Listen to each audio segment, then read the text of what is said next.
तो ड्रामे की स्टार्टिंग होती है और हमें हमारे फीमेल लीड को दिखाया जाता है जिसका नाम आंजू है और वो रोड के साइड में बैठकर एक प्लास्टिक बैग में वॉमिटिंग कर रही होती है और उसको इस तरह वॉमिटिंग करता एक हैंडसम सा लड़का देख लेता है जो इस ड्रामे का मेल लीड भी है और इसका नाम तेत्सुया है। उस हैंडसम लड़के को देखकर आंजू को बहुत ज़्यादा एम्बैरेसिंग फील होने लगता है और सोचने लगती है कि इस मोमेंट में इस हैंडसम लड़के को ही मुझे देखना था और वो तेत्सुया से ये बोलते हुए वहाँ से चली जाती है कि तुम ऐसा सोच लेना कि तुमने कभी ये देखा ही नहीं। और फिर वो अपने फ्रेंड के पास जाती है जहाँ हम देखते हैं कि वो एक पार्टी में आई होती है और वो अपने फ्रेंड को ड्रिंक से बचा रही होती है क्योंकि उसकी फ्रेंड को ड्रिंक नहीं करना था। तो आंजू उसका हिस्सा भी खुद ड्रिंक कर जाती है अपनी फ्रेंड का हेल्प करने के लिए और इसी वजह से वो साइड में जाकर वॉमिटिंग कर रही होती है। नेक्स्ट डे आंजू यही प्रे करते हुए ऑफिस जा रही होती है कि उस लड़के से कभी मेरा दोबारा मुलाकात ना हो, अगर हो गया तो मैं उसे अपना फेस नहीं दिखा पाऊंगी। और वो ऐसा सोच ही रही होती है तभी सामने तेत्सुया होता है जो उसे देखकर बोलता है हाय वॉमिटिंग लेडी। ये सुन आंजू तो बिल्कुल परेशान हो जाती है कि क्या अभी मैं प्रे कर रही थी कि ये ना दिखे और ये मुझे दिख भी गया। और ऑफिस में जाती है तो पता चलता है कि वो आज ही इस ऑफिस में ज्वाइन किया है और उसके बॉस तेत्सुया से आंजू से मिलवाते हैं और तेत्सुया के साथ उसका एक फ्रेंड भी होता है जिसका नाम काकेरू होता है और वो तेत्सुया का हाई स्कूल का बेस्ट फ्रेंड है। तो आंजू के बॉस आंजू से बोलते हैं कि इन लोग को ऑफिस दिखा दो और आंजू उन लोग को ऑफिस दिखाते टाइम तेत्सुया से धीरे से बोलती है कि यहाँ पर किसी को भी उस इंसिडेंट के बारे में मत बताना, खासकर मेरी फ्रेंड युका को, जिसकी वजह से मैं उस दिन ड्रिंक पीकर उस तरफ वॉमिटिंग कर रही थी। तभी वहाँ युका भी आती है और आंजू से पूछने लगती है कि तुम्हें कौन सा वाला ज़्यादा हैंडसम और हॉट लगा। तो आंजू यहाँ बोलने लगती है कि ये जो तेत्सुया है ये तो मुझे बहुत ज़्यादा रूड लगा, लेकिन जो दूसरा वाला है काकेरू वो मुझे सही लगा, काइंड लगा। तो युका बोलती है पर मुझे तो तेत्सुया ज़्यादा अच्छा लगा और युका उन लोग को इम्प्रेस करने में लग जाती है, मतलब तेत्सुया को इम्प्रेस करने में लग जाती है। काम करते टाइम आंजू हमेशा नोटिस करती है कि तेत्सुया हमेशा उसी को देख रहा होता है। वो जहाँ भी जा रही होती है तेत्सुया का नज़र हमेशा आंजू पर ही रह रहा था, जिससे वो परेशान हो रही होती है और सोच रही होती है कि आखिर ये मुझे इतना घूर घूर कर क्यों देख रहा है, कहीं ये मेरा मजाक तो नहीं बना रहा ना मन ही मन। और ये सब सोच कर वो बिल्कुल परेशान हो रही होती है और लास्ट में हार मानकर वो तेत्सुया के पास जाती है और बोलने लगती है कि जो तुम इतना मुझे घूर घूर कर देख रहे हो ना, इससे अच्छा अपने काम पर ध्यान दे दो। क्या बग बनकर मेरे आगे पीछे घूम रहे हो और मुझे ही देख रहे हो। ये सुनकर तेत्सुया तो आंजू से फ्लर्ट करने लगता है और उसके बिल्कुल क्लोज जाने लगता है और उसके ईयर के पास जाकर बोलता है कि अब मैं बना बक्स जो अभी तुम्हारे आगे पीछे घूम रहा है। ये सुन आंजू तो उससे बिल्कुल दूर कर देती है और बोलने लगती है कि मैं तुम्हारे सीनियर हूँ और अभी तुम अपने काम पर ध्यान दो, मेरे से फ्लर्ट करने से अच्छा जाओ अपने काम पर फोकस करो। ये बोल वो वहाँ से गुस्से में चली जाती है और इन लोग का ये बात युका भी सुन रही होती है। कुछ टाइम बाद ही तेत्सुया अपना सारा काम वगैरह कंप्लीट कर मतलब डॉक्यूमेंट्स वगैरह बनाकर आंजू के पास लाता है और उसका सारा डॉक्यूमेंट्स वगैरह कंप्लीट देखकर आंजू तो इम्प्रेस हो जाती है कि ये इतना ज़्यादा फास्ट काम करता है। ऐसे ही काम करते करते शाम हो जाता है और आंजू की फ्रेंड युका आंजू को मैसेज कर बुलाती है और वहाँ आंजू जाती है तो देखती है कि युका और तेत्सुया एक दूसरे को हक किए हुए हैं और ये देखकर आंजू बिल्कुल शॉक हो जाती है और वहाँ से भाग जाती है और उसको इस तरह भागता हुआ तेत्सुया का फ्रेंड काकेरू भी देख लेता है। इधर तेत्सुया युका से पूछता है कि तुम ये क्या कर रही हो, मुझे हक क्यों कर रही हो। तो युका बोलने लगती है कि अरे सॉरी, मैं ऐसे थोड़ा बैड फील करती हूँ तो किसी को भी हक कर लेती हूँ और उससे डेट पर चलने को बोलती है। देन वो नेक्स्ट डे आंजू से भी बताता है कि मैंने कल सुना युका एंड तेत्सुया डेट पर जाने वाले हैं, तो क्यों ना हम दोनों भी इस सैटरडे कहीं घूमने चले। ये सुन आंजू को थोड़ा बुरा लगता है लेकिन वो फिर भी काकेरू के साथ जाने के लिए मान जाती है और वो लोग एक्वेरियम जाते हैं और बहुत ज़्यादा अच्छा टाइम स्पेंड करते हैं साथ में। लेकिन यहाँ भी आंजू के माइंड में थोड़ा थोड़ा तेत्सुया का ही ख्याल आ रहा होता है। फिर काकेरू उसे एक बार में ले जाता है। उस बार का ऑनर तेत्सुया एंड काकेरू दोनों का ही फ्रेंड होता है। इस वजह से वो आंजू से बहुत ज़्यादा अच्छे से बात करता है। और यहाँ पर आंजू ड्रिंक का फ़ोटो क्लिक करने लगती है, तो काकेरू बोलता है कि क्यों ना हम दोनों हमारा भी करें, और ऐसे बोलकर वो अचानक से आंजू को चिक्स पर किस करते हुए फ़ोटो क्लिक कर लेता है। और फिर वही फ़ोटो वो तेत्सुया को भेजता है और बताता है कि हम दोनों डेट पर गए थे और तुम दोनों का डेट कैसा गया। तो यहाँ तेत्सुया बताता है कि मैं डेट पर नहीं गया, मैंने तो मना कर दिया। लेकिन उन दोनों को इस तरह ऐसे साथ देखकर तेत्सुया को बहुत ज़्यादा जेलसी फील होता है। और नेक्स्ट डे वो जैसे ही ऑफिस में जाता है, आंजू का हाथ पकड़कर उसे साइड में ले जाता है और उसके ऊपर गुस्सा करने लगता है कि क्या तुम उसके साथ डेट पर गई थी और उसने तुम्हें प्रपोज किया है, तो क्या तुमने उसका प्रपोजल एक्सेप्ट भी कर लिया। आंजू थोड़ी डर जाती है और बोलने लगती है कि ऐसा नहीं है, अभी तक तो मैंने उसका प्रपोजल एक्सेप्ट भी नहीं किया है। तो तेत्सुया बोलने लगता है कि फिर तुमने कैसे उसे अपने चिक्स पर किस करने दिया। आंजू बोलने लगती है कि वो तो बस ऐसे अचानक से है, और आंजू के हैंड में ऐसे पेन होने लगता है, तो वो सैड होकर बिल्कुल बोलने लगती है कि मेरे हैंड में पेन हो रहा है। लेकिन यहाँ तेत्सुया तो एकदम जेलस है और गुस्सा है, इसी वजह से वो आंजू के चिक्स पर किस करने लगता है और पूछने लगता है अगर तुम चाहो तो मैं यहीं रुक जाऊंगा।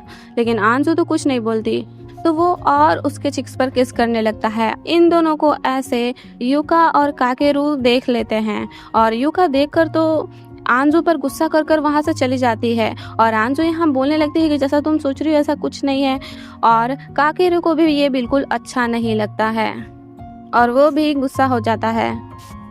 ऑफिस के बाद आंजू ऑफिस के बाहर तेत्सुया का वेट कर रही होती है और उसको मैसेज की होती है कि बाहर आना, मुझे तुमसे कुछ बात करना है। तेत्सुया जब बाहर आता है तो देखता है कि आंजू के ऊपर अचानक से कोल्ड कॉफ़ी गिर जाता है। तो तेत्सुया तुरंत उसके पास जाता है एंड उसके हैंड को टच करता है, तो वो बिल्कुल कोल्ड हो गया होता है और उसके ड्रेस पर भी वो कॉफ़ी गिर गया होता है। तो ये देखकर तेत्सुया उसे अपने साथ अपने अपार्टमेंट ले जाता है और कुछ कपड़े देता है और बोलता है कि जाओ चेंज कर लो और बात ले लो। चेंज वगैरह कर कर आती है और आंजू को इस तरह देखकर तेत्सुया आंजू के पास आता है और उसके क्लोज होने का ट्राई करता है, लेकिन आंजू यहाँ उसको मना कर रही होती है और उससे दूर जा रही होती है। तो तेत्सुया पूछने लगता है कि तुम अपने फ्रेंड के वजह से मुझसे दूर हो रही हो ना। मतलब तेत्सुया को भी पता है कि आंजू की फ्रेंड युका उसके पीछे पड़ी है और उसी की वजह से आंजू अभी तेत्सुया से थोड़ा दूर दूर रह रही है, जो कि उसके अंदर तेत्सुया के लिए थोड़ी फीलिंग्स आ गई है। और ये बात तेत्सुया समझ जाता है और बोलने लगता है कि अगर तुम नहीं चाहती तो फिर यहाँ से चली जाओ, मैं तुम्हें टच भी नहीं करूँगा। लेकिन आंजू नहीं जाती और ये देखकर तेत्सुया समझ जाता है कि ये नहीं जाना चाहती और वो तुरंत उसे किस करने लगता है। और यहाँ दोनों बहुत ज़्यादा रोमांटिक हो जाते हैं और दोनों इंटीमेट भी होते हैं। नेक्स्ट मॉर्निंग में आंजू उठती है तो देखती है कि तेत्सुया वहाँ से चला गया होता है और उसके लिए अपार्टमेंट का की छोड़कर गया होता है। वो लेकर जब आंजू ऑफिस जाती है तो उसका नज़र तेत्सुया को ही खोज रहा होता है, लेकिन तेत्सुया उसे नहीं दिखता और वो पूरे टाइम बस तेत्सुया को ही सोच रही होती है। तभी काकेरू आंजू के पास आता है और कल का इंसिडेंट जो हुआ था किस वाला वो पूछने लगता है, लेकिन वहीं तेत्सुया आ जाता है जो काकेरू से आंजू को दूर कर लेता है और बोलने लगता है कि तुम तो इससे दूर ही रहो। ये सब से आंजू बिल्कुल शॉक हो जाती है। फिर तीनों मीटिंग में भी बैठते हैं तो यहाँ एक साइड तेत्सुया आंजू का हैंड होल्ड किया होता है और दूसरे साइड काकेरू आंजू का हैंड होल्ड किया होता है। और इन दोनों के इस बिहेवियर से आंजू बेचारी बीच में फंसी होती है और बिल्कुल परेशान होती है। मीटिंग के बाद काकेरू आंजू से बात करने लगता है और पूछने लगता है कि क्या आप तेत्सुया के साथ इंटीमेट हुई थी। ये सुन आंजू कुछ नहीं बोलती, तो काकेरू समझ जाता है कि हाँ ये दोनों इंटीमेट हुए थे और बोलने लगता है कि आप तो बहुत ज़्यादा इजी निकली। और ये बोल वो खुद भी आंजू को किस करने लगता है और बोलने लगता है कि आपको नहीं पता, लेकिन तेत्सुया शुरू से ही ऐसा है, वो जहाँ भी जाता किसी न किसी को फंसा लेता और उसके साथ इंटीमेट होकर उसके साथ थोड़ा खेल कर उसे छोड़ देता, और आपके साथ भी अभी वही कर रहा है। लेकिन उसके केस से आंजू बहुत ज़्यादा सैड हो जाती है। काकेरू बोलने लगता है क्या तेत्सुया ने आपसे डेट पर जाने को बोला या फिर आपसे अपना लव कॉन्फेस किया? नहीं ना, फिर भी आप उसके साथ इंटीमेट हो गई। मुझे तो लगा था कि आप बाकी औरतों से अलग होंगी, लेकिन आप भी उन्हीं लोग की तरह निकल गई। और ऐसा उसने क्या कर दिया जो आप उसके साथ सोने के लिए भी रेडी हो गई। उसका ये सब बात सुनकर आंजू काकेरू पर ही गुस्सा होकर वहां से चली जाती है और बाहर जाकर तेत्सुया का वेट करने लगती है। लेकिन तेत्सुया तो युका के साथ चला गया होता है क्योंकि युका उसे मैसेज करके बुलाई होती है और वो दोनों एक रेस्टोरेंट में होते हैं। और यहाँ युका फिर से तेत्सुया से बोलने लगती है कि मैं आपसे बहुत ज़्यादा प्यार करने लगी हूँ, तो क्या आप मेरे साथ डेट पर चलेंगे। लेकिन तेत्सुया तो इसे साफ मना कर देता है और बोलता है कि मुझे पता है कि तुम्हारा बस यही काम है। तुम्हें मैं जितना जाना और इतने दिन में जितना देखा, मुझे लगता नहीं है कि तुम अपने बल पर इस ऑफिस में अभी जॉब कर रही हो। कहीं ना कहीं तुम आंजू के हेल्प के वजह से आज इतना आगे बढ़ पाई हो और इस ऑफिस में जॉब कर रही हो, क्योंकि तुम्हारा तो काम से ज़्यादा लोगों को प्रपोज करने और उसे अपने साथ डेट पर ले जाने पर ध्यान है। और ऑफिस में भी तुम काम से ज्यादा आंसू पर नजर रखी रहती हो कि आखिर वो क्या कर रही है, कहाँ जा रही है और किसके साथ जा रही है। और जब तुमने उसे मेरे साथ देखा तो तुम मुझसे जेलस होने लगी। आखिर तुम कैसी फ्रेंड हो। तेत्सुया यहाँ बहुत ज्यादा ही बुरा भला युका को सुनाता है और बोलता है कि चाहे मुझे आंजू अपने लाइफ में आने दे या ना आने दे, लेकिन मैं कभी तुम्हें अपने लाइफ में आने नहीं दूंगा और ना मैं कभी तुम्हारे साथ डेट पर जाऊंगा। ये बोलकर वो वहां से चला जाता है और उसके जाने के बाद युका तो बिल्कुल रोने लगती है और बहुत ज्यादा जेलस होने लगती है आंजू से। फिर वो मैसेज कर आंजू को अपने पास बुलाती है। आंजू आती है तो वो आंजू को सारा कुछ बताकर आंजू पे ही सारा ब्लेम डालने लगती है और उसके ऊपर गुस्सा होने लगती है। तो आंजू यहाँ भी युका से बस सॉरी बोल रही होती है, लेकिन युका तो तेत्सुया का बोला हुआ सारा गुस्सा आंजू पर निकालने लगती है और बोलने लगती है कि तुम कैसी औरत हो जो उसके साथ सो गई। अभी तक तुम दोनों रिलेशनशिप में भी नहीं आए हो, लेकिन तुम दोनों एक साथ सोते हो, ये कितना घटिया चीज है। मतलब वो आंजू को बिल्कुल नीचे गिरा रही थी यहाँ, जिसकी वजह से आंजू बस रोई जा रही थी। फिर अंजू अपने घर जा रही होती है, लेकिन कुछ सोचकर वो तेत्सुया के अपार्टमेंट चली जाती है और वहां जाती है तो देखती है तेत्सुया नहीं होता है। तो वो उसके अपार्टमेंट के बाहर ही तेत्सुया का वेट करने लगती है और सोचने लगती है कि ये इतने टाइम तक बाहर है और अभी तक घर नहीं आया। और ये भी सोचती है कि शायद किसी दूसरे लड़के के साथ होगा। काकेरू ने सही बोला था, वो एक प्ले बॉय है। और आंजू ये सब सोच ही रही होती है, तभी वहाँ तेत्सुया आ जाता है और उसे देखकर आंजू स्माइल करने लगती है। तो तेत्सुया बोलता है कि तुम्हें बाहर ठंड में रहना अच्छा लगता है क्या, चलो आओ अंदर आओ मेरे साथ। और वो अंदर ले आता है तो आंजू को कपड़े देता है कि जाओ चेंज कर लो, अभी तुम्हें ठंड लग रहा होगा। तो यहाँ आंजू तेत्सुया से पूछने लगती है कि आखिर हमारा रिश्ता क्या है, बस हम दोनों टाइम पास करते हैं क्या एक दूसरे के साथ और बस एक दूसरे के साथ रोमांस करते हैं। तेत्सुया बोलता है तुम जो भी समझो। आंजू बोलने लगती है कि काकेरू सही बोलता था। और ये सुनकर भी तेत्सुया बात लेने चला जाता है और वो बात ले ही रहा होता है, तभी पीछे से आंजू आ जाती है और वो सोचने लगती है कि हमेशा तुम मेरे साथ फोर्स करते हो और वो सब करते हो, लेकिन आज मैं खुद से वो सब करूँगी। और वो तेत्सुया को किस करने लगती है। फर्स्ट टाइम उसकी तरफ से किस पाकर तेत्सुया बहुत ज़्यादा रोमांटिक हो जाता है और वो बस आंजू को किस किए जा रहा था और फिर दोनों इंटीमेट भी होते हैं। और यहाँ आंजू बस सोच रही होती है कि अगर तुम्हें यही रिश्ता मंजूर है तो यही सही, हम दोनों टाइम पास ही करेंगे। आंजू ऐसा सोच रही होती है, लेकिन वो मन ही मन तेत्सुया को अब बहुत ज़्यादा ही लाइक करने लगी है, उसके बारे में सारा कुछ जानने के बाद भी। नेक्स्ट मॉर्निंग में आंजू उठती है तो तेत्सुया उसे कॉफ़ी देता है और कॉफ़ी देकर बोलता है कि जल्दी यहाँ से कपड़े वपड़े पहनकर निकलो। आंजू बोलने लगती है कि तुम ऐसा क्यों बोल रहे हो। तेत्सुया बोलता है क्यों, तुम्हें ऑफिस नहीं जाना है क्या, यहीं पे रहना है क्या, जल्दी जाओ यहाँ से। तो आंजू बोलने लगती है कि हाँ ठीक है मैं जा रही। लेकिन वो यहाँ तेत्सुया को थोड़ा टीज करने लगती है, बार बार जाने का बोलकर वो आ जा रही थी कोई ना कोई बहाने से।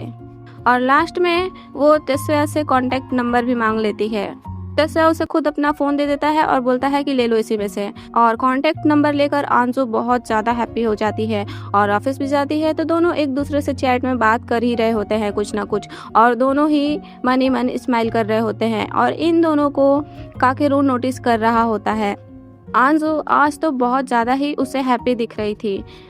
ऑफिस के बाद आंजू घर जाने लगती है तो काकेरू उसके पास आता है उसके लिए कुछ खाने को लेकर और उससे सॉरी बोल रहा होता है कि जो मैंने किस किया और जिस तरह से मैंने आपसे बात किया वो सही नहीं था।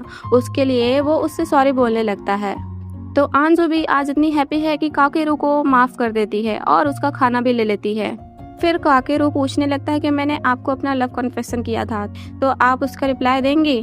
तो यहाँ आंजू बोलने लगती है कि मैं सिर्फ अभी तुम्हारी फ्रेंड ही बन सकती हूँ, उससे ज़्यादा कुछ नहीं। और इन दोनों का ये सब बात तेत्सुया सुन रहा होता है और आंजू काकेरू से बात कर कर वहाँ से जाने लगती है। तो तेत्सुया आता है, आंजू का हाथ पकड़कर उसे अपने साथ ले जाता है और उसे बिल्कुल फोर्सफुली किस करने लगता है और उसके ऊपर गुस्सा दिखाने लगता है कि तुमने उससे बात भी कैसे किया, और बिल्कुल गुस्से में बोलने लगता है कि आज के बाद मैं तुम्हें काकेरू से बात करता हुआ ना देखूं। और वो जेलसी में आकर बस आंजू को किस पर किस किए जा रहा था और उसके साथ इंटीमेट होने को फोर्स करने लगता है। लेकिन तभी वहाँ सिक्योरिटी गार्ड आने लगता है सारा रूम वगैरह चेक करने को, जिससे आंजू बहुत ज़्यादा डरने लगती है। लेकिन तेत्सुया तो उसे बस किस पर किस किए जा रहा था। आंजू खुद को बहुत छुड़ाने का ट्राई करती है लेकिन तेत्सुया नहीं छोड़ता है और यहाँ काकेरू आकर उन दोनों को सिक्योरिटी गार्ड से छिपा लेता है, क्योंकि आंजू बहुत ज़्यादा डर रही होती है कि अगर सिक्योरिटी गार्ड ने देख लिया तो कल पूरे ऑफिस में सबको पता चल जाएगा और ये मेरे जॉब पर भी इफेक्ट कर सकता है। काकेरू आंजू को बचा लेता है सिक्योरिटी गार्ड से और तीनों ही एक जगह छिप गए होते हैं। काकेरू एंड तेत्सुया फ्रेंड से ज्यादा तो एक दूसरे के कॉम्पिटिटर लगते हैं। इस वजह से वो दोनों ही अभी आंजू के पीछे पड़े हुए हैं और इन दोनों के इस बिहेवियर से आंजू बिल्कुल परेशान हो जाती है। और ये पार्ट यहीं खत्म हो जाता है। तो पार्ट 2 की स्टार्टिंग होती है और अभी तक हम लोग देखे थे तेत्सुया, काकेरू एंड आंजू एक साथ होते हैं, क्योंकि काकेरू ने इन दोनों को सिक्योरिटी गार्ड से बचाया होता है और आंजू यहाँ बहुत ज़्यादा परेशान हो रही होती है। सिक्योरिटी गार्ड के जाने के बाद तेत्सुया काकेरू पर गुस्सा होने लगता है कि तुम हम दोनों के बीच में क्यों आए। काकेरू बोलता है कि मैं तुम्हारे लिए यहाँ नहीं आया, मैं आंजू के लिए यहाँ आया। और यही दोनों फाइट करने लगते हैं लेकिन आंजू उन्हें रोकने लगती है। फिर हम देखते हैं ऑफिस के सारे स्टाफ ड्रिंक पर आए होते हैं, तो वहाँ तेत्सुया, काकेरू एंड युका भी होते हैं।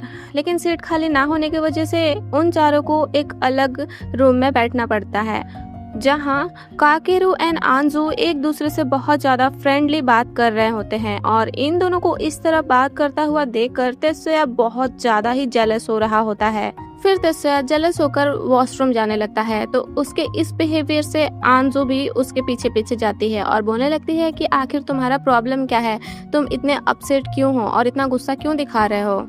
लेकिन यहाँ तो तेत्सुया कुछ बोलने से पहले उसके साथ फोर्स करने लगता है किस करने को, और उसके बॉडी पर देखता है कि लव बाइट जो वो दिया होता है वो मिट गया होता है। तो वो बोलने लगता है कि मैंने लव बाइट दिया था, वो मिट गया, और वो फिर से फोर्सफुली आंजू को लव बाइट देने लगता है, जहां आंजू बिल्कुल परेशान होकर उससे बोलती है कि यहाँ कोई देख लेगा, और वो उसे दूर करने लगती है। पर तेत्सुया तो इतना ज़्यादा जेलस है कि यहाँ वो आंजू को किस भी करने लगता है और उसे फोर्सफुली लव बाइट देने लगता है। और लव बाइट देकर वो बोलता है कि अब जाओ मिरर में देख लो। लेकिन उसके इस बिहेवियर से आंजू बहुत ज़्यादा गुस्सा हो जाती है और वो सबके सामने जाकर उससे बोलने लगती है कि आखिर तुम्हारा प्रॉब्लम क्या है, तुम मुझे समझ क्या लिए हो, मैं तुम्हारे लिए कोई टॉय हो जो जब चाहे तुम यूज करो और जब चाहे तुम ऐसे ही छोड़ दो। और वो बोलने लगती है कि मैं तुम्हारी कुछ नहीं हूँ, तुम मेरे साथ ये सब करना बंद करो। तो यहाँ तेत्सुया बोलने लगता है जब मेरी तुम कुछ नहीं हो तो फिर बन जाओ मेरी।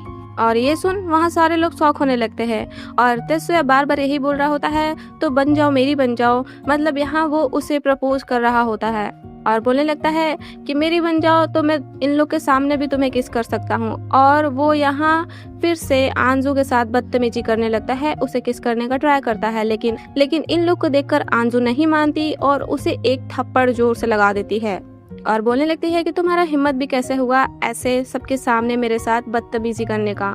और ये सब बोलकर गुस्सा दिखाकर वहाँ से वो चली जाती है। और उसके जाने के बाद काकेरू भी उसके पीछे पीछे जाता है उसका बैग लेकर और उसे बोलने लगता है कि आपने बहुत अच्छा किया, ऐसे ही उसको सबक मिलना चाहिए। वो खुद को बहुत ज़्यादा ही हीरो बनता है और लड़कियों का यूज करता है, लेकिन आपने आज उसे थप्पड़ मारकर उसका औकात दिखा दिया। इधर तेत्सुया को अकेला देखकर युका उसके पास जाकर उस पर ट्राई करने लगती है। इधर काकेरू भी आंजू से बिल्कुल प्यार कर कर उसे अपने तरफ अट्रैक्ट करने का कोशिश करता है और उसका हाथ पकड़कर उससे बिल्कुल प्यार से बात करने लगता है। लेकिन जैसे ही वो उसका हाथ पकड़ता है तो आंजू उसके हैंड पर एक स्कार देखती है और यही हमें पता चलता है कि काकेरू का भी कोई पास्ट है। वो जितना नॉर्मल और जितना हैप्पी दिखता है वो उतना है नहीं। नेक्स्ट डे आंजू जब ऑफिस जाती है तो एक न्यू एम्प्लॉय का एंट्री होता है जिसका नाम तमाकी होता है। और यहाँ आंजू के बॉस उसे आंजू के लिए लाए होते हैं ताकि वो उसके डिजाइनिंग प्रोजेक्ट में हेल्प कर पाए। आंजू को एक न्यू प्रोजेक्ट मिला होता है डिजाइनिंग का, तो उसके हेल्प के लिए तमाकी को यहाँ लाए होते हैं। ये एक न्यू एम्प्लॉय है जो आंजू के साथ मिलकर उसके न्यू प्रोजेक्ट में हेल्प करती है। जैसे ही काकेरू उस न्यू एम्प्लॉय तमाकी को देखता है तो वो तुरंत तेत्सुया को उससे छिपाने लगता है और खुद भी उससे छिपने लगता है, ऐसा जैसे दोनों ही इस लड़की को जानते हो और वो लड़की भी इन दोनों को जानती हो। और तेत्सुया का ये बिहेवियर युका देख लेती है और वो समझ जाती है कि जरूर इस लड़की तमाकी से इन दोनों का कोई कनेक्शन है, और वो क्रीपी सा फिर स्माइल करने लगती है। और ऑफिस के बाद वो तुरंत काकेरू के पास जाती है और उसे अपने बात में फंसाकर उससे सारा कुछ जानने का ट्राई करती है।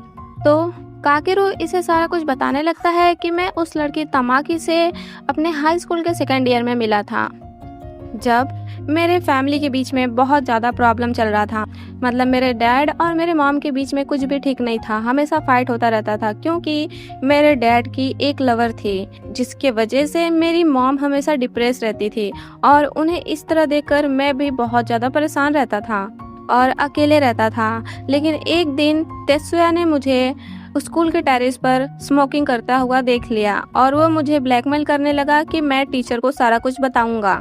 और उससे बदला लेने के लिए मैं भी एक दिन तेत्सुया के पीछे गया था कि मुझे भी इसके बारे में कुछ पता चले कि मैं भी टीचर से कुछ बता पाऊँ। उसके पीछे जाकर मुझे पता चला कि तेत्सुया एक बार में जाता है और उस बार की वर्कर तेत्सुया की गर्लफ्रेंड थी जिसके साथ वो इंटीमेट होता था, और वो लड़की कोई और नहीं तमाकी ही थी जो अभी न्यू एम्प्लॉय आई है। और उन दोनों को इस तरह देखकर मैं समझ गया कि तेत्सुया बहुत ज़्यादा बिगड़ा लड़का है। वो अपने से बड़ी लड़कियों को फंसाता है और उनके साथ इंटीमेट होता है, इसलिए मैं आंजू को उससे दूर रखने का ट्राई करता हूँ। इधर आंजू और तमाकी को देखते हैं जहाँ आंजू उसे उसी बार में लाई होती है जहाँ काकेरू उसे फर्स्ट टाइम लाया होता है।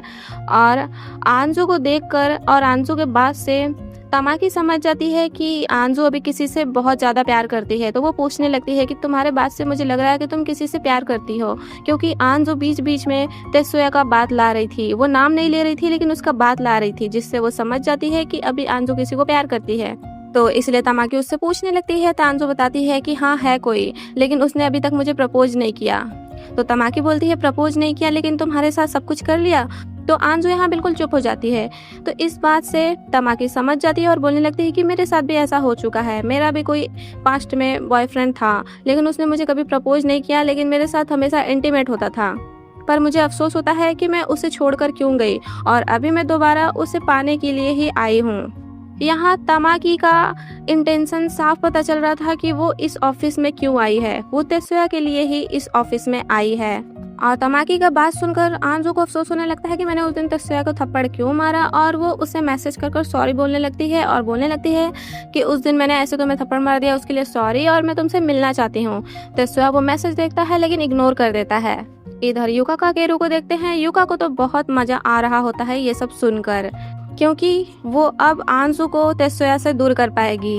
लेकिन यहीं काकेरू कुछ और भी बताने लगता है उसके हाथ के स्कार के बारे में कि कैसे उसे वो स्कार आया। वो बताने लगता है कि एक दिन मैं स्कूल से आते टाइम तेत्सुया को उसी बार के बाहर बिल्कुल गुस्से में देखा जहां वो चोरी चोरी अपनी गर्लफ्रेंड को देख रहा था, जहां उसकी गर्लफ्रेंड किसी को किस कर रही थी। और वो उस बार में आने वाला एक क्लाइंट था जो बहुत बड़ा था और वो तमाकी को अपनी गर्लफ्रेंड बनाना चाहता था और उसके साथ रहना चाहता था। लेकिन तेत्सुया उससे छोटा होने की वजह से उसका कुछ नहीं कर पाता था और दूर से चोरी चोरी देखकर बस गुस्सा होता था। और मैं उसके पास जाकर उसे टीज करने लगा कि तुम्हारी गर्लफ्रेंड का तो किसी और से चक्कर चल रहा है। लेकिन जैसे ही मैं उस क्लाइंट का फेस देखा तो वो मेरे डैड निकले, जिसे देखकर मेरे होश उड़ गए कि ये तमाकी वही लवर है मेरे डैड की, जिसके वजह से मेरी मॉम अभी इतना डिप्रेस रह रही हैं और मेरे मॉम और मेरे डैड के बीच में ऐसे फाइट चल रहा है। और अपने डैड के जाने के बाद काकेरू नेक्स्ट डे तमाकी से मिलने गया और उसके ऊपर बिल्कुल गुस्सा होने लगा कि तुम मेरे डैड को फंसाकर उनका यूज कर रही हो, तुम्हें पता भी है कि तुम्हारे वजह से मेरी मॉम का क्या हाल है। और वो अपना सारा गुस्सा तमाकी पर निकालने लगता है। तभी वहाँ काकेरू के डैड भी आ जाते हैं, जो उसे समझाने का ट्राई करते हैं कि अब मैं तुम्हारी मॉम के साथ हैप्पी नहीं रहता तो मुझे इस लड़की के साथ रहना है, तो तुम उससे इस तरह बात नहीं कर सकते। लेकिन काकेरू तो यहाँ किसी का सुनने वाला नहीं था। वो बिल्कुल गुस्सा दिखाने लगता है तमाकी के ऊपर और अपने डैड के ऊपर। लेकिन उसके डैड तो यहाँ उसे समझाने का ट्राई करते हैं और बोलते हैं कि जल्दी मैं तुम्हारी मॉम को डाइवोर्स दे दूंगा और इसके साथ रहूंगा। ये बात सुनकर काकेरू अपने पॉकेट से एक कटर निकालता है और अपने हैंड को कट करने का ट्राई करता है, और उसने पहले भी अपने हैंड को कट करने का ट्राई किया था जिसके मार्क्स उसके हैंड पर थे। ये देखकर उसके डैड बिल्कुल परेशान होकर उसे रोकने लगते हैं, लेकिन वो अपने डैड को भी नहीं छोड़ता, उनको भी धक्का देकर गिरा देता है और अपना हैंड कट करने जाता है। लेकिन तेत्सुया आकर उसे रोक लेता है और इसी बीच दोनों के ही हैंड में कट लग जाता है। फिर दोनों एक साथ हॉस्पिटल जाते हैं, पट्टी करवाते हैं और एक दूसरे से थोड़ा बात करते हैं, और यहाँ काकेरू रोने लगता है। फिर काकेरू के डैड उसके पास आते हैं, जो उसे समझाने का ट्राई करते हैं और बोलते हैं कि जैसा तुम बोलोगे मैं वैसा ही रहूंगा। और यहाँ उन्हें देखते ही तेत्सुया भागकर अपनी गर्लफ्रेंड तमाकी के पास जाने लगता है। जहाँ जाता है तो देखता है कि तमाकी पहले ही वहाँ से जा चुकी है हमेशा के लिए, और ये देखकर तेत्सुया बिल्कुल रोने लगता है और तमाकी को इधर उधर खोजने लगता है। ये सब जानकर युका को बहुत ज्यादा मजा आ जाता है। वो सोच लेती है कि अब तो मैं जरूर कुछ ना कुछ करूंगी। इधर आंजू को देखते हैं जो ऑफिस में होती है और तमाकी के साथ बिल्कुल अच्छे से बात कर रही होती है, लेकिन काकेरू उन दोनों को ऐसे देखकर बहुत ज्यादा गुस्सा हो रहा होता है। मतलब आंजू से नहीं, उस लड़की तमाकी को देख देख कर बहुत ज्यादा गुस्सा हो रहा होता है। और तमाकी ये समझ जाती है तो जाती है उसके पास और उससे सॉरी बोलने लगती है कि पास्ट में जो भी हुआ उसके लिए मुझे माफ कर दो, तुम्हारे डैड खुद मेरे पास आए थे। काकेरू उसका बात सुनकर अभी तक गुस्सा हो रहा होता है। इधर युका अब आंजू से बिल्कुल प्यार से बात करने लगती है, जिसके वजह से आंजू को भी अब बहुत अच्छा लगता है। लेकिन युका का तो कुछ अलग ही प्लान होता है। वो आंजू का लैपटॉप यूज करने के लिए आंजू से इतना प्यार से बात कर रही होती है। आंजू के लैपटॉप में उसके डायरेक्टर का भी अकाउंट लॉगिन होता है, तो वो अपने डायरेक्टर के भी अकाउंट से तेत्सुया को मैसेज करती है, और तेत्सुया भी आंजू के मैसेज का फाइनली रिप्लाई करता है कि अभी मैं बिजनेस मीटिंग में जा रहा हूँ, लेकिन आने के बाद मैं तुमसे मिलने जरूर आऊँगा। उसका रिप्लाई देखकर आंजू बहुत ज़्यादा हैप्पी हो जाती है और तमाकी से भी बताती है कि फाइनली उसका रिप्लाई आ गया। लेकिन तमाकी को अभी तक नहीं पता कि आंजू तेत्सुया का ही बात करती है। आंजू लेट नाइट काम करने की वजह से बाहर से खाना लेने चली जाती है ताकि ये लोग डिनर कर पाए यहीं। लेकिन युका जब समझ जाती है कि अब तेत्सुया के आने का टाइम हो गया है, तो वो वहाँ से चली जाती है और वहाँ बस तमाकी अकेली बच जाती है। और वहाँ तेत्सुया भी आ जाता है और उसे देखकर तमाकी बोलने लगती है कि मैं तुम्हारे वजह से ही यहाँ आई थी, लेकिन मैंने सुना कि तुम अभी बिजनेस मीटिंग के लिए गए हो और मैं अभी तक तुम्हारा ही वेट कर रही थी। और उससे सॉरी बोलने लगती है कि ऐसे तुम्हें उस टाइम पास्ट में छोड़कर जाने के लिए मुझे माफ कर दो। अब मैं तुम्हारे साथ रहना चाहती हूँ और तुम्हारे साथ रिलेशनशिप में आना चाहती हूँ। और उसे देखकर तेत्सुया तो अभी बिल्कुल शौक है कि आखिर ये यहाँ कैसे आ गई। तेत्सुया को इस तरह देखकर तमाकी उसे किस करने लगती है। तभी वहाँ अचानक से आंजू आ जाती है और इन दोनों को इस तरह देखकर वो बहुत ज़्यादा सैड हो जाती है। वो सोचने लगती है कि इसने मुझसे झूठ बोला कि मैं बिजनेस मीटिंग के लिए गया हूँ और ये यहाँ फिर से आकर इसे किस कर रहा है। और वो समझ जाती है कि जिसके बारे में तमाकी भी बताती थी कि पास्ट में मेरे लाइफ में कोई था, वो तेत्सुया ही था। ये सब देखकर वो बिना तेत्सुया का बात सुने वहाँ से चली जाती है और बाहर जाकर वो बहुत रोने लगती है। तभी उसके पास काकेरू आता है, जो उसे और ज़्यादा भड़काने लगता है, ये बोलते हुए कि तेत्सुया तो हाई स्कूल से ही ऐसा है, वो बस लड़कियों को फंसाता था, उनका यूज करता था और उन्हें छोड़ देता था, जैसा अभी तुम्हारे साथ कर रहा है। इसीलिए मैं शुरू से तुम्हें उससे दूर रखने का ट्राई करता था। और वो बहुत ज़्यादा ही तेत्सुया के बारे में उल्टा फुल्टा बोलता है ताकि आंजू के दिमाग से तेत्सुया बिल्कुल निकल जाए। और ये सब सुनकर आंजू बस तेत्सुया को सोच सोच कर रो रही होती है कि आखिर मेरे साथ उसने इतना गलत क्यों किया। मुझे तो लगा था कि अब हम दोनों रिलेशनशिप में आ गए, लेकिन उसने मेरे साथ इतना गलत किया। काकेरू का बात सुनकर आंजू को बहुत ज़्यादा ही बैड फील हो रहा था, तो वो वहाँ से जाने लगती है, लेकिन काकेरू उसे रोक लेता है। इधर तेत्सुया को देखते हैं जो ड्रिंक कर रहा था और बहुत ज़्यादा गुस्सा हो रहा होता है। लेकिन वहीं युका आ जाती है। युका का तो यही प्लान होता है कि इससे आंजू दूर हो पाए और मैं इसके पास आ पाऊँ, और वो आंजू के लैपटॉप से तेसुया को ऑफिस बुलाई होती है। तो तेसुया आता है और ये सब हो जाता है। तो वो अभी ये चांस कैसे छोड़ सकती है। वो तेसुया के पास आती है और उससे बोलने लगती है कि आंजू के जाने के बाद तुम इतने ज्यादा सैड हो रहे हो, इतना ज्यादा तुम मुझसे प्यार करते हो। उसको देखकर तेसुया वहां से जाने लगता है, लेकिन युका मानने वाली कहाँ है। वो फिर भी उसके पीछे पीछे जाती है और बोलने लगती है कि जो तुम्हें आंजू से चाहिए होता है वो मैं भी तो दे सकती हूँ। आखिर तुम्हें आंजू से ही इतना प्यार क्यों है। और प्यार नहीं, तुम दोनों तो बस वो सब करते हो ना, तो मैं भी तुम्हें वो सब दे सकती हूँ। तो क्या तुम मेरे साथ नहीं कर सकते। मतलब यहाँ वो तेसुया को अपने साथ इंटीमेट होने को बोल रही होती है कि जो तुम आंजू से करते हो वो मेरे साथ करो, क्योंकि मैं तुम्हें बहुत ज्यादा लाइक करती हूँ। तो बस उसका ये बात सुनकर तेसुया उसे अपने साथ ले जाता है और उसके साथ इंटीमेट होने लगता है।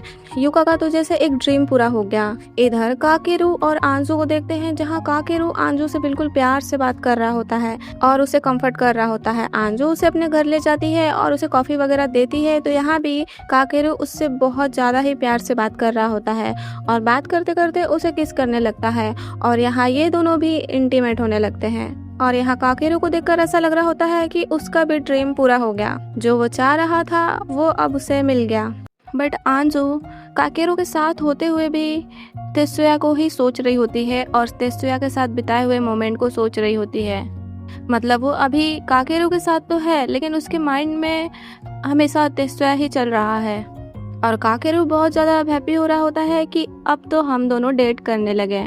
मॉर्निंग में आंजू ऑफिस जाती है तो उसे युका अपने साथ ले जाती है बात करने को, जहाँ वो बताने लगती है कि तेसुया अब तुमसे बहुत ज़्यादा ही प्यार करता है। तो यहाँ आंजू उसे रोकते हुए बोलने लगती है कि हमारा ब्रेकअप हो गया है और अब मैं काकेरू के साथ रिलेशनशिप में आ गई हूँ, हम दोनों डेट कर रहे हैं। ये बात सुनकर युका तो बिल्कुल गुस्सा होने लगती है और उसे गाली बकने लगती है और बोलने लगती है कि तुम आखिर कैसी लड़की हो। सारा कुछ उसे बताने लगती है, उस दिन जब तुम तेसुया को देखी थी किस करते हुए, और उसके बाद उसने अपने एक्स गर्लफ्रेंड को मतलब तमाकी को मना कर दिया रिलेशनशिप में आने के लिए और उसके ऊपर गुस्सा होकर वो तुम्हारे पीछे पीछे आया, पर तुम वहाँ से जा चुकी थी, वो भी काकेरू के साथ। तो वो ड्रिंक करने चला गया और फिर मैं उसके पास गई और उसको बहुत ज़्यादा कन्विंस करने लगी अपने साथ रिलेशनशिप में आने के लिए और अपने साथ इंटीमेट होने के लिए। उसने ट्राई किया बट उससे नहीं हुआ, उसने मेरे साथ कुछ भी नहीं किया। और यहाँ हम देखते हैं कि जो तेसुया युका के साथ इंटीमेट होने जा रहा था, लेकिन वो वहीं रुक जाता है और युका से बोलने लगता है कि अब मैं ये सब नहीं कर सकता, क्योंकि मेरे माइंड में हमेशा आंजू ही आ रही है और अब मैं उसके अलावा किसी को टच नहीं करना चाहता। तेसुया का ये बात सुनकर युका भी समझ जाती है कि हाँ, अब तेसुया सच में आंजू को प्यार करने लगा है और वो बोलने लगती है तो क्या हम लोग फ्रेंड बनकर भी नहीं रह सकते।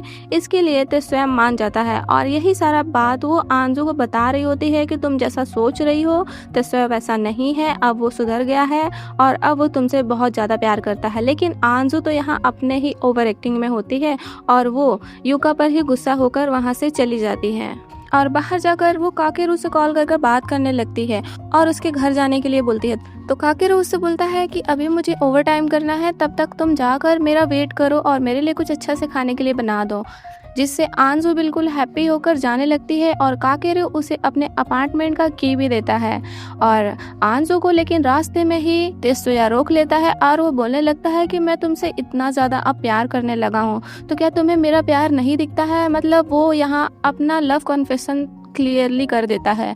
लेकिन आंजू तो यहाँ अपने बहुत ज़्यादा ओवर एक्टिंग में है, क्योंकि अभी वो काकेरू के साथ रिलेशनशिप में आ गई है ना, तो उसको कुछ नहीं दिख रहा है और वो यहाँ बस तेसुया को मना की जा रही थी कि मुझसे बात मत करो और अब मैं तुम्हारे साथ नहीं रहना चाहती। लेकिन तेसुया उसके पीछे पड़ कर उससे बात कर रहा होता है और हग वगैरह कर भी वो ट्राई करता है ताकि आंजू मान जाए उसके साथ फिर से रिलेशनशिप में आने को। लेकिन आंजू तो नहीं मानने वाली, क्योंकि उसके पास अभी काकेरू है।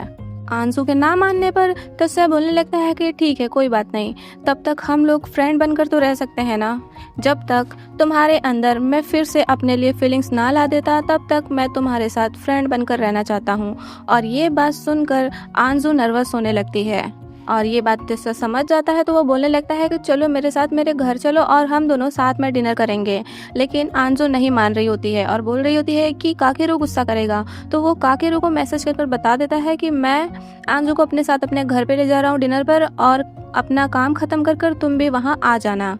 आंजू उसके घर जाती है तो डिनर बनाने लगती है, लेकिन यहाँ तो उससे कुछ हो ही नहीं रहा था। मतलब वो प्याज के छिलके भी नहीं निकाल पा रही थी। ये देखकर तेस्वा उसके ऊपर हंसने लगता है और बोलने लगता है कि मुझे यकीन नहीं हो रहा कि तुम्हें इतना भी नहीं आता, और बोलने लगता है कि मेरी वाइफ बन जाओ, मैं तुम्हारे लिए ये सब कुछ कर दूंगा। तो यहाँ आंजू फालतू का क्यूट बनकर ब्लश करने लगती है, जिसे देखकर तेस्वा समझ जाता है कि अभी भी आंजू के अंदर कहीं ना कहीं मेरे लिए फीलिंग्स है।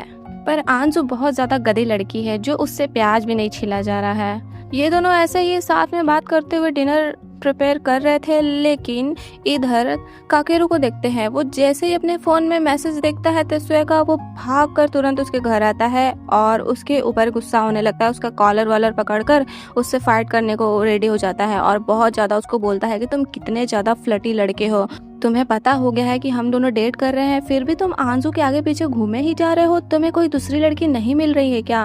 और वो बहुत ज्यादा ही तेस्वा को उल्टा फुल्टा बोलकर आंजू को वहां से फोर्सफुली ले जाने लगता है। और रास्ते में ले जाकर उसको जैसे रियलाइज होता है कि ये मैं क्या आंजू के साथ फोर्स कर रहा, तो वो तुरंत उससे सॉरी बोलने लगता है। और यहाँ आंजू उसको हक कर बोलने लगती है कि कोई बात नहीं, मुझे पता है कि तुम जेलस हो रहे थे। ये आंजू ना बहुत ज्यादा ओवर एक्टिंग वाली लड़की है, बहुत गुस्सा दिला रही है मुझे। वो बोलती है कि हाँ कोई बात नहीं, मुझे पता है कि तुम जेलस हो रहे हो, और आज के बाद मैं ऐसा नहीं करूंगी, मैं आज के बाद उससे बात नहीं करूंगी। और ये बात सुनकर काकेरू उसे जेलसी में आकर बिल्कुल किस करने लगता है और फिर दोनों इंटीमेट होते हैं। इधर बेचारे तेस्वा को देखते हैं जो बहुत ज़्यादा सैड होकर बैठा होता है। नेक्स्ट डे मॉर्निंग में काकेरू एंड आंजू एक दूसरे के साथ बिल्कुल अच्छे से प्यार से होते हैं, और इन दोनों को देखकर ऐसे हैप्पी तेस्वा को बहुत ज़्यादा बुरा फील हो रहा होता है, लेकिन वो कुछ नहीं बोलता। और उसने डिसाइड कर लिया था कि अब वो आंजू से दूर रहेगा और उन दोनों के बीच में नहीं जाएगा। ये डिसीजन लेकर वो अपने काम पर बिल्कुल फोकस करने लगता है और युका से थोड़ा उसका अच्छा खासा फ्रेंडशिप हो जाता है, और युका से बातचीत कर उसको थोड़ा अच्छा लगता है। और युका भी तेस्वा को समझ रही होती है, तो वो उसे कंफर्ट रखने का ट्राई करती है और उसके फेस पर स्माइल लाने का ट्राई करती है। और अब धीरे धीरे ये दोनों एक दूसरे के बिल्कुल अच्छे फ्रेंड बन गए होते हैं। और अब इन दोनों को ऐसे देखकर आंजू का जल रहा होता है, वो उन दोनों को ऐसे देख कर बिल्कुल अंदर ही अंदर जल रही होती है। और काकेरू के साथ इंटीमेट होते होते वो बोर भी हो चुकी है अब, तो वो अब सिर्फ तेस्वा को ही सोच रही होती है। और इसी जेलसी में आकर और इसी बोरिंगपन से वो अब थोड़ी बीमार रहने लगी है। लेकिन काकेरू समझ रहा होता है कि आंजू अब मेरे साथ उतना हैप्पी नहीं रह रही है, तो वो अपना बेस्ट करने का ट्राई करता है। मतलब वो आंजू को बिल्कुल हैप्पी रखने का ट्राई करता है, वो उसके लिए सारा कुछ करता है ताकि आंजू हैप्पी रहे। लेकिन आंजू के दिमाग में तो तेस्वा ही चल रहा है। ऐसे ही एक दिन ऑफिस के बाद सारे एम्प्लॉय लिफ्ट से जा रहे होते हैं, तो आंजू भी जाती है तो देखती है लिफ्ट भरी हुई है, तो उसे स्टेयर्स से जाना पड़ता है, जहाँ वो चक्कर खाकर गिर जाती है वीकनेस के वजह से, जिसे देखकर हमें लगता है कि शायद युका ने उसे धक्का दिया है। और वहीं तेस्वा भी आ जाता है, तो वो दोनों मिलकर आंजू को हॉस्पिटल ले जाते हैं, जहां युका सोचने लगती है आंजू के बारे में कि जब से मैं इस ऑफिस में आई हूँ, आंजू हमेशा मेरा ख्याल रखी है, वो मेरे हर एक प्रॉब्लम में मेरे साथ रही है और मेरे हर एक प्रॉब्लम को सॉल्व करने में मेरा हेल्प भी की है। तो अब मैं उसके साथ कुछ बुरा नहीं करना चाहती और ना मैं उससे जेलस होना चाहती हूँ। और उसके लिए अच्छा सोचकर वो फिर से यहाँ आंजू से तेस्वा के बारे में बताने लगती है कि तेस्वा तुम्हें बहुत ज़्यादा प्यार करता है, तेस्वा को समझो क्योंकि वही तुम्हारे लिए बेटर है, और अभी तुम तेस्वा के साथ नहीं हो, इसी वजह से तुम्हारा ये हाल हुआ है। क्योंकि तुम चाहे जितना भी काकेरू के साथ रह लो, तुम्हारे मन में और तुम्हारे अंदर प्यार तेस्वा के लिए ही है। इधर बाहर तेस्वा बेचारा बिल्कुल परेशान होकर बैठा होता है, तो वहीं काकेरू आ जाता है, जो बिना आंजू को देखे हुए पहले तेस्वा से ही फाइट करने लगता है और उसको उल्टा फुल्टा बोलने लगता है कि तुम हमेशा उसके आगे पीछे क्यों रहते हो, वो मेरी गर्लफ्रेंड है, उसको जो भी प्रॉब्लम है मैं देखूंगा, तो तुम यहाँ बैठकर क्या कर रहे हो। मतलब वो आज भी तेस्वा को बहुत ज्यादा उल्टा फुल्टा बोलने लगता है। देन मॉर्निंग में आंजू डिस्चार्ज हो जाती है, तो वो जाने लगती है, तो वहीं फिर तेस्वा की एक्स गर्लफ्रेंड तमाकी आती है जो उसे सारा कुछ बताने लगती है कि तेत्सुया स्टार्टिंग से ही अच्छा है, उसने मुझसे प्यार किया तो उसने अपना प्यार निभाया भी, बट मैं ही उसे छोड़कर चली गई थी और जिस बात का गिल्टी मुझे आज तक होता है। तुम जो भी सोचती हो तेत्सुया के बारे में, तेत्सुया वैसा नहीं है। फिर आंजू घर जाती तो काकेरो उसे हक कर बोलने लगता है कि अब तुम कैसी हो। तो आंजू बताती है कि हाँ मैं ठीक हूँ। तो काकेरो उसे बोलने लगता है कि इस सैटरडे हम लोग डेट पर चलेंगे। ये बात सुनकर आंजू स्माइल कर कर हाँ में सर हिलाती है, लेकिन काकेरू का तो कुछ अलग ही प्लान है। दरअसल वो हॉस्पिटल में ही युका और आंजू का बात सुन लिया होता है, जहां आंजू सारा जो भी कुछ हुआ है खुद पर ब्लेम डाल रही थी और उसके बाद से यहाँ काकेरू को पता चल जाता है कि आंजू के अंदर अभी तक तेत्सुया के लिए फीलिंग्स है और वो समझ जाता है कि आंजू अभी तक तेत्सुया को प्यार करती है। तो उसने अब डिसीजन ले लिया है कि अब वो आंजू को तेत्सुया से ही मिलाकर रहेगा और खुद आंजू से दूर हो जाएगा, इसलिए उसने डेट पर जाने का प्लान बनाया है। सैटरडे को हम देखते हैं आंजू बिल्कुल अच्छे से रेडी वेडी होकर डेट पर जाती है। तो वहाँ वो देखती है कि तेत्सुया होता है और वो उससे पूछने लगती है कि तुम यहाँ कैसे। तो तेत्सुया भी बताता है कि मुझे काकेरू ने यहाँ बुलाया था और फिर दोनों समझ जाते हैं कि काकेरू का ये प्लान होता है इन दोनों को ऐसे मिलवाने के लिए। तो दोनों फिर एक दूसरे से बात करते हुए चलने लगते हैं और बात करते करते उसी स्पॉट पर जाते हैं जहाँ वो लोग फर्स्ट टाइम मिले थे, जहाँ आंजू वोमिटिंग कर रही थी और तेत्सुया उसे देख लेता है और उस जगह को देखकर तेत्सुया बताने लगता है कि तुम्हें लगता है कि ये एक कोइंसिडेंट था कि मैं तुम्हारे ऑफिस में आया, पर वैसा नहीं है। मैं जब तुम्हें उस दिन वॉमिटिंग करते हुए देखा तो फिर मैं तुम्हारे पीछे पीछे गया और वहाँ मैं देखा कि तुम अपने फ्रेंड की जगह खुद ड्रिंक कर रही हो, सिर्फ उसका हेल्प करने के लिए। और उस दिन तुम्हें इस तरह देखकर मुझे बहुत अच्छा लगा और तुम्हारे ही वजह से मैंने वो ऑफिस ज्वाइन किया और तुम्हारे साथ काम करने लगा और आते ही तुम्हारे क्लोज होने लगा। ये सब बात सुनकर आज आंजू को रियलाइज हो जाता है कि हाँ तेत्सुया मुझे सच में प्यार करता है और उसने स्टार्टिंग से जो भी मेरे साथ किया वो सब वो खुद से किया, मतलब उसके अंदर वो फीलिंग्स था, इसी वजह से उसने किया, मेरा कोई यूज नहीं किया और मेरे ही वजह से वो उस ऑफिस में भी आया। ये सब सोचकर आंजू को अपनी गलती रियलाइज हो जाता है और वो फिर तेत्सुया से सॉरी बोलने लगती है, क्योंकि तेत्सुया उसी के लिए यहाँ आया होता है, मतलब उस ऑफिस में आया होता है ताकि वो आंजू के साथ रह पाए और आंजू के क्लोज हो पाए और आंजू के साथ रिलेशनशिप में आ पाए। आंजू अब तेत्सुया के साथ फिर से रिलेशनशिप में आने को बोलती है, लेकिन तेत्सुया तो यहाँ उसे मना करने लगता है, बोलने लगता है कि नहीं, स्टार्टिंग से ही मैं तुम्हें प्रॉब्लम पे प्रॉब्लम दे रहा हूँ और अभी भी तुम्हारे साथ मैंने गलत किया और अब तुम शायद काकेरू के साथ हैप्पी हो तो तुम उसी के साथ रहो, क्योंकि काकेरू को भी बहुत ज़्यादा बुरा लगेगा अगर तुम उसे छोड़कर मेरे साथ आई। पर आंजू तो यहाँ बस तेत्सुया को बोली जा रही थी कि नहीं, मुझे अब सारा कुछ सच पता चल गया है तो मैं तुम्हारे साथ रहना चाहती हूँ। यहाँ तेत्सुया उसे अब मना कर रहा था खुद और उसे वहाँ से जाने के लिए बोलता है। तो आंजू रोते हुए वहाँ से चली जाती है। फिर वो सीधे काकेरू के पास जाती है और उससे ब्रेकअप करने को बोलने लगती है और बोलने लगती है कि मेरे अंदर अभी तक तेत्सुया के लिए फीलिंग्स है, हमारे बीच जो भी था उसे भूल जाओ और उससे सॉरी बोलने लगती है और सॉरी बोलकर वहाँ से रोते हुए चली जाती है। काकेरू उसे रोकने का ट्राई करता है बट वो नहीं रुकती और वहाँ से चली जाती है, जिसके जाने के बाद काकेरू बिल्कुल फूट फूट कर रोने लगता है, क्योंकि वो तो सच में आंजू से प्यार करता था, लेकिन अब वो आंजू की खुशी के लिए उसे जाने दिया और यही सब सोचकर वो बहुत ज़्यादा रो रहा होता है। आंजू को देखते हैं जो युका से बात कर रही होती है, जहाँ युका उसे अब सारा कुछ भूलने को बोलती है कि ना तुम इधर की हो पा रही हो और ना तुम उधर की हो पा रही हो, तो क्यों ना तुम खुद पर अब डिपेंड हो जाओ। आंजू भी सोचने लगती है कि आखिर ये ऐसे क्यों बोल रही है। दरअसल युका का भी कुछ प्लान होता है आंजू और तेत्सुया को मिलवाने के लिए। काकेरू तेत्सुया के पास आता है और उसे बिल्कुल गुस्से में मारते हुए बोलने लगता है कि तुम्हें आंजू का हाल नहीं दिख रहा है क्या? उसे अभी तुम्हारा बहुत ज़्यादा ही ज़रूरत है, वो तुमसे बहुत ज़्यादा प्यार करने लगी है और मुझे पता है कि तुम भी उससे प्यार करते हो, तो आखिर क्या सोचकर अभी तुम उससे दूर हो रहे हो। और वो गुस्से में बिल्कुल तेत्सुया को समझाने का ट्राई करता है कि आंजू अब सिर्फ तुमसे ही करती है और तुम भी आंजू से करते हो, तो मुझे कोई प्रॉब्लम नहीं है। मैं समझ चुका हूँ कि तुम दोनों एक दूसरे से प्यार करते हो, तो मुझे बीच में नहीं आना चाहिए। काकेरू का ये बात सुनकर तेत्सुया भागकर आंजू के पास जाने लगता है और इधर काकेरू भी आंजू को कॉल कर देता है कि तेत्सुया उसी जगह जा रहा है जहाँ तुम लोग फर्स्ट टाइम मिले थे, तो तुम भी वहाँ आ जाओ। और यही यूका और काकेरू का प्लान होता है इन दोनों को उसी जगह मिलाने का।